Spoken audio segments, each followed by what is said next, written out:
गुरु मेरा कोई न सहारा बिन तेरे, गुरुदेव रिया मेरे। बोलो ना।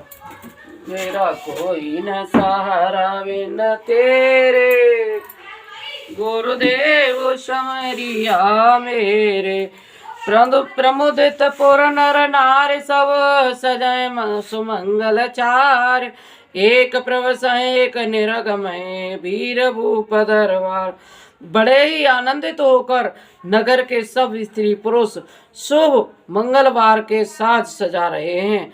कोई भीतर जाता है, कोई बाहर निकलता है। राजद्वारों में बड़ी भीड़ हो रही है। बाल सखा सोनिया रसाई, मिले 10 5 राम पै जाई। प्रभु आदर प्रेम पहचानी, पूछे कुशल खेम मृदुवानी। श्री राम जी के बाल सखा राज तिलक का समाचार सुनकर हृदय में हर्षित होते हैं। वे 10 5 मिलकर श्री रामचंद्र जी के पास जाते हैं। प्रेम पहचान कर प्रभु श्री रामचंद्र जी उनका आदर करते हैं और कोमल बाड़ी से कुशल क्षेम पूछते हैं। फिर भवन प्रिय आय सो पाई, करत परस पर राम बड़ाई।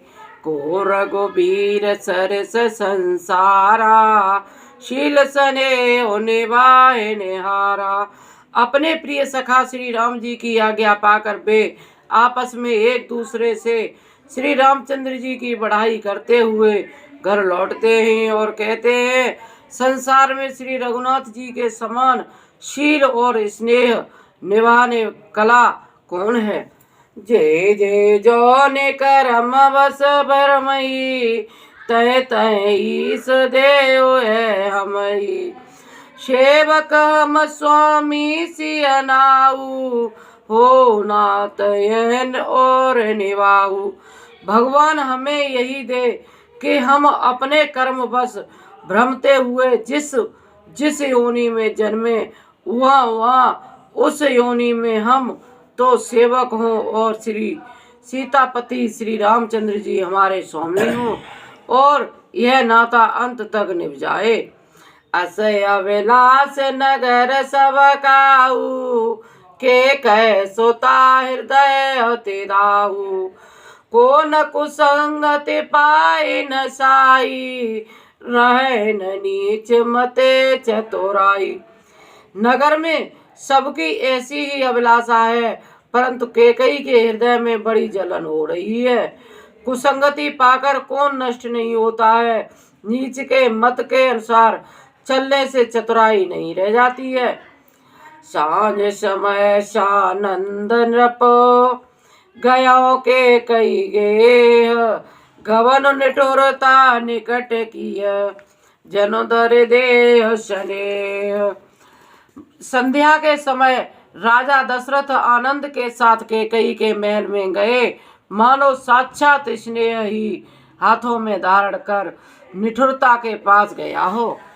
को पवन सुन सको चोराऊ, भय बसय गौ पर नहीं पाऊ। सोरपति बसय बाहुबल जाके, नरपति सकल रहे रुको ताके। कोप भवन का नाम सुनकर राजा सहम गए। डर के मारे उनका पांव आगे को नहीं पड़ता है।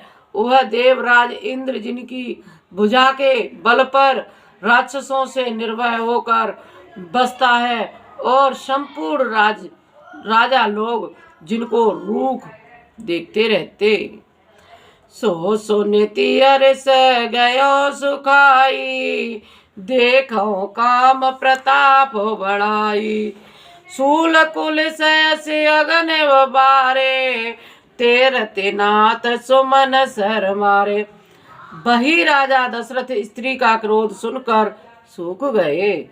कामदेव का प्रताप और महिमा तो देखिए।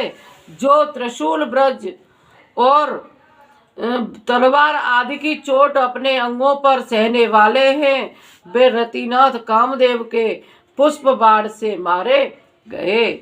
सवय नरेश प्रिया पै गयऊ, देखा देखा दशा दुख दारुण भयऊ।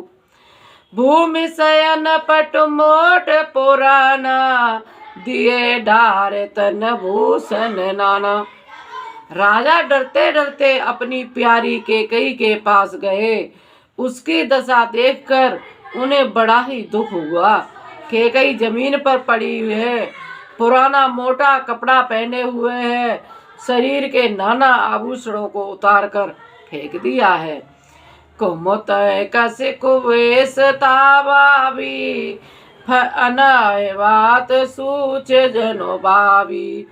जाय निकट नृप कह मृदुवानी, प्राण प्रिया के तुरशानी। उस दुबुद्धि कैकेयी को यह कुबेशता बुरा बेश कैसी फब रही है, मानो भावी विधवा पन की सूचना दे रही हो। राजा उनके पास जाकर कोमल वाणी से बोले, हे प्राण प्रिय, किस लिए रिसाई हो, किस लिए रूठी हो। के हे तोराने रिशाने परसत, पाने पतह निवारही। मानव सरो सब अंग बामिन, विषम बाति निहारही। दो बाश नारस ना दसन बर, मरम उठार्यो देखई। तुलसी नृपति भवतव्यता बस, काम को तो कले कही। हे रानी, किस लिए रूठी हो, यह कहकर राजा उसे हाथ से स्पर्श करते हैं तो वह उनके हाथ को झटक कर हटा देती है और ऐसे देखती है मानो क्रोध में भरी हुई नागिन क्रूर दृष्टि से देख रही हो। दोनों वरदानों को वासनाएं उस नागिन की दो जीवे हैं और दोनों वरदान दांत हैं। वह काटने के लिए मर्म स्थान देख रही है। तुलसीदास जी कहते हैं कि राजा दशरथ होनहार वश में होकर इसे इस प्रकार हाथ झटकने और नागिन की भांति देखने को कामवेश की क्रीड़ा को ही समझ रहे हैं। बार बार कह राव सुम के, सिलोचन पे कवचने। कारण मोय सुनाओ, गज गावन निज कोप करे। मंगल भवने अमंगल यारी, द्रवयो सुदशरथ अजिर बिहारी। दीन दयाल हरि, हरहु नाथ मम संकट वारी।